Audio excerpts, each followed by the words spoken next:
అమాస పున్నాలన్న తిథులు మార్చుకొని చెరో 15 రోజులు ఉంటాయి గాని చలి ఎండలు మాత్రం పొంటెలు మార్చుకొని పబ్లిక్ ను ఏట పడుతున్నాయి.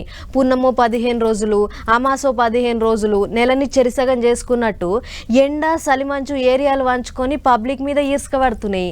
ఎండలు ముచ్చటేంది, మంచు సంగతేంది అనేది అంతా ఒక్కసారి చూద్దాం పారి. అమాస పున్నాలు నెలకు చెరిసగం పంచుకున్నట్టు ఓ రోజు నెత్తులు గడ్డలు కట్టేటి ఈగం పెడుతుంటే ఇంకో రోజు ఏగిచ్చి దంచి కొడుతున్నాయి ఎండలు. రెండు పొంచెలు పెట్టుకున్నట్టే చేస్తున్నాయి. ఢిల్లీకెళ్ళ పొద్దుగాలనే పొగ మంచు పొల్లు పెడుతుంటే ఈగిటు మన దిక్కుకెళ్ళ ఏం ఇట్లకేం కాలేదు, ఇంకా శివరాత్రి రానే లేదు, ఎండలు ఏగిచ్చి కొడుతూనే ఉన్నాయి. పైటిలియాళ్లకు ఇంట్లోకేంచి బయటికి రావాలంటే మాడంతా బగ్గున మండుతున్నది. అక్కడ తవ్వలు కనపడకుండా మంచు కూరుస్తుంటే ఇక్కడ ఈపులు బగిలేటట్టు ఎండలు కొడుతున్నాయి.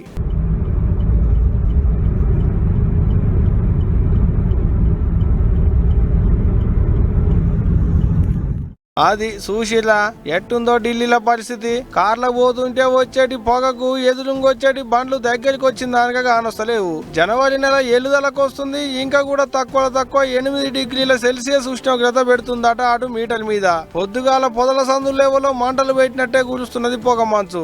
ఇక ఇదిట్టుంటే ఇటు మనలోకు ఎండలు ఏగిచ్చి కొడుతున్నాయి. అటు చలికాలం ఇంకా ఓనే లేదు. ఓ లోకు పొగ మంచు కూరుస్తుంటే ఇంకో లోకు ఇటు ఎండలు బండలు బయలేతట్టే కొడుతున్నాయి. రోడ్లు ముక్కలయ్యేటట్టు దంచుతున్నాయి. ఇన్నొద్దులు శ్రద్ధలు కప్పుకొని సూరు సాటుకు దాసుకున్న సూరన్న శ్రద్ధలు తీసేసి షెండాట ఆడేతందుకు తయారైతున్నాడు. ఫిబ్రవరి నెల సాలయ్యేటికెంచి ఎండలు దంచి ధనియాలు బుక్కిస్తాయట. ఫిబ్రవరి నెల సాల ఉడే ఆలస్యం 34 35 డిగ్రీల దాకా ఎండలు ఏగిస్తాయి అంటున్నారు మొగులు అధికారులు. అట్ట ఈ ఏడు ఇంతకు మునుపు కంటే జనంతా ఎక్కువనే ఎండలు కొడతాయి అంటున్నారు. జనంతా చలి తక్కువ ఉన్నదనుకున్న పబ్లిక్ కు ఎండలతోని తిప్పలు తప్పదన్నట్టే. ఇగో పబ్లిక్ జనంతా బయలంగుండు, మీకు ఎటువంటి తక్లీఫ్ ఉండొద్దానికి ముచ్చట ముందుగానే చెప్తున్నాం. ఎండలు ఈ ఏడు గట్టిగానే ఏగిస్తాయట. ఉత్తుత్తనే బయట తిరగకూలి, ఎండలకు పానం అటు ఇటు చేసుకోకూలి. ఏం చెప్తున్నా.